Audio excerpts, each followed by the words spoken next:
Rocking star Yash ತಾಯಿ ಪುಷ್ಪಾ ಅರುಣ್ ಕುಮಾರ್ ಅವರು toxic ಚಿತ್ರದ ಟೀಸರ್ ಬಗೆಗಿನ ಪ್ರಶ್ನೆಗಳಿಗೆ ಉತ್ತರವನ್ನು ಕೊಟ್ಟಿದ್ದಾರೆ. ಯಶ್ ಅವರ ಯಾವ ಚಿತ್ರ ಎದ್ದು ಬರುವ ಹಾಗೆ ಇದೆ ಹೇಳಿ ಅಂತ ಮಾಧ್ಯಮಗಳಿಗೆ ಪ್ರಶ್ನೆಯನ್ನು ಕೂಡ ಮಾಡಿದ್ದಾರೆ. ಆ ಕುರಿತ ಕಂಪ್ಲೀಟ್ ರಿಪೋರ್ಟ್ ಇಲ್ಲಿದೆ ನೋಡಿ. ರಾಕಿಂಗ್ ಸ್ಟಾರ್ ಯಶ್ ಜನ್ಮದಿನಕ್ಕೆ ಬಂದ ಟೀಸರ್ ಧಮಾಕ ಮಾಡಿತ್ತು. ಒಳ್ಳೆ ಮಾತುಗಳಿಗಿಂತಲೂ ಇದೇನಿದು ಹೀಗೆ ಇದೆ ಅಂದವರೇ ಹೆಚ್ಚು. ಆದರೆ ಯಶ್ ತಾಯಿ ಈ ಟೀಸರ್ ಬಗ್ಗೆ ಇದೀಗ ಮಾತನಾಡಿದ್ದಾರೆ. ಟಾಕ್ಸಿಕ್ ಚಿತ್ರದ ಟೀಸರನ್ನು ಅಟ್ರಾಕ್ಷನ್ಗಾಗಿಯೇ ಆ ರೀತಿ ಮಾಡಿದ್ದಾರೆ. ಟೀಸರೇ ಇಡೀ ಸಿನಿಮಾ ಅಲ್ಲ. ಟೀಸರ್ ಅನ್ನೋದು ಒಂದು ಇನ್ವಿಟೇಷನ್ ಆಗಿರುತ್ತೆ. ಇಡೀ ಸಿನಿಮಾ ಬೇರೆಯೇ ಇರುತ್ತೆ. ಟೀಸರ್ ನೋಡಿಯೇ ಸಿನಿಮಾವನ್ನು ಅಳಿಬೇಡಿ. ಟಾಕ್ಸಿಕ್ ಚಿತ್ರದಲ್ಲಿ ಬೇರೆ ವಿಷಯವೂ ಇದೆ. ಈ ಹಿಂದಿನ ಯಶ್ ಅವರ ಯಾವ ಚಿತ್ರದಲ್ಲಿ ವಲ್ಗಾರಿಟಿ ಇದೆ ಹೇಳಿ? ಚಿತ್ರ ನೋಡೋದಕ್ಕೆ ಥಿಯೇಟರ್ಗೆ ಹೋಗಿ ಎದ್ದು ಬಂದಿರೋದು ಇದೆಯಾ ಅಂತ ಯಶ್ ತಾಯಿಯವರೇ ಪ್ರಶ್ನೆ ಮಾಡಿದ್ದಾರೆ. ಫಾರಿನವರು ನಮ್ಮ ಕನ್ನಡ ಚಿತ್ರಗಳನ್ನು ಯಾಕೆ ನೋಡ್ತಾರೆ ಹೇಳಿ? ಅವರ ಟೇಸ್ಟ್ಗೆ ತಕ್ಕನಾಗಿಯೇ ಸಿನಿಮಾ ಮಾಡಬೇಕಾಗತ್ತೆ. ಆ ರೀತಿಯೇ ಟೀಸರ್ ಇದೆ. ಈ ಟೀಸರನ್ನು ಅಟ್ರಾಕ್ಷನ್ಗಾಗಿಯೇ ಮಾಡಿದ್ದಾರೆ. ಹಾಗಂತ ಟೀಸರೇ ಇಡೀ ಸಿನಿಮಾ ಅಲ್ಲ. ಈ ಚಿತ್ರ ಇನ್ನೂ ಥಿಯೇಟರ್ಗೆ ಬಂದೇ ಇಲ್ಲ. ಟೀಸರ್ ಅನ್ನೋದು ಒಂದು ಇನ್ವಿಟೇಷನ್ ಇದ್ದ ಹಾಗೆ. ಇಡೀ ಸಿನಿಮಾ ಬೇರೆದೇ ಇರುತ್ತೆ. ಯಶ್ ಅಭಿನಯದ ಯಾವ ಚಿತ್ರದಲ್ಲಿ ವಲ್ಗಾರಿಟಿ ಇದೆ ಹೇಳಿ?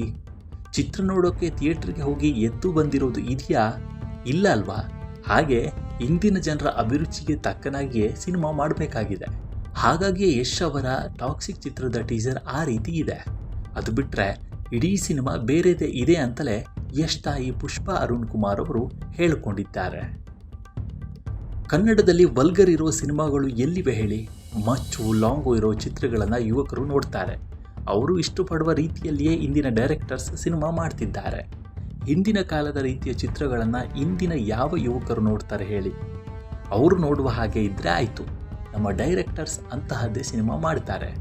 ಆದರೆ ಇಂದಿನ ಸಿನಿಮಾ ಪ್ರೇಕ್ಷಕರ ಅಭಿರುಚಿ ಬದಲಾಗಿದೆ. ಅವರ ಬೇಡಿಕೆಯಂತೆ ಸಿನಿಮಾ ಆಗ್ತಿದೆ ಅನ್ನೋದನ್ನೇ ಪುಷ್ಪಾ ಅರುಣ್ ಕುಮಾರ್ ಹೇಳಿಕೊಂಡಿದ್ದಾರೆ. ಮುಂದುವರೆದು ಯಾವ ಚಿತ್ರ ವಲ್ಗರ್ ಆಗಿದೆ ಹೇಳಿ? ನಮ್ಮ ಕೊತ್ತಲವಾಡಿ ಚಿತ್ರ ಸಾಂಸಾರಿಕ ಚಿತ್ರ ಅಲ್ವಾ? ಈ ಚಿತ್ರಕ್ಕೆ ಥಿಯೇಟ್ರೇ ಸಿಗಲಿಲ್ಲ ಬಿಡಿ. ಆದರೆ ಕನ್ನಡದಲ್ಲಿ ಜನರ ಅಭಿರುಚಿಗೆ ತಕ್ಕನಾದ ಚಿತ್ರಗಳೇ ಬರ್ತಿವೆ ಅಂತಲೂ ಪುಷ್ಪಾ ಅರುಣ್ ಕುಮಾರ್ ಮಾಧ್ಯಮದ ಮುಂದೆ ಹೇಳಿದ್ದಾರೆ. ಕನ್ನಡದಲ್ಲಿ ಯಶ್ ದೊಡ್ಡ ಚಿತ್ರ ಮಾಡಿದ್ದಾರೆ. ವಿಜಯ್ ಅವರ ಜನನಾಯಕನ್ ಚಿತ್ರವೂ ದೊಡ್ಡ ಚಿತ್ರವೇ ಆಗಿದೆ. ನಾವು ಮಾಡ್ತಿಲ್ಲ, ಹಾಗೆ ಮಾಡಲೇಬಾರದು ಅಂತಲೂ ಇಲ್ಲ. ಆದರೆ ನಮ್ಮ ಕನ್ನಡದಲ್ಲಿ ದೊಡ್ಡ ಚಿತ್ರ ಬರ್ತಿದೆ ಅಂತ ಹೆಮ್ಮೆ ಪಡಬೇಕಾ, ಇಲ್ಲ ತಡ ಆಗ್ತಿದೆ ಅಂತ ಬೇಸರ ಪಟ್ಕೊಳ್ಬೇಕಾ? ನೀವೇ ಹೇಳಿ ಅಂತ ಪುಷ್ಪಾ ಅರುಣ್ ಕುಮಾರ್ ಹೇಳಿದ್ದಾರೆ. ಈ ಮೂಲಕ ಮಗ ಯಶ್ ಪರ ತಾಯಿ ನಿಂತಿದ್ದಾರೆ. ಈ ಬಗ್ಗೆ ನಿಮ್ಮ ಅಭಿಪ್ರಾಯ ಏನು ಅನ್ನೋದನ್ನು ಕಾಮೆಂಟ್ ಮೂಲಕ ತಿಳಿಸಿ. ನಮಸ್ಕಾರ.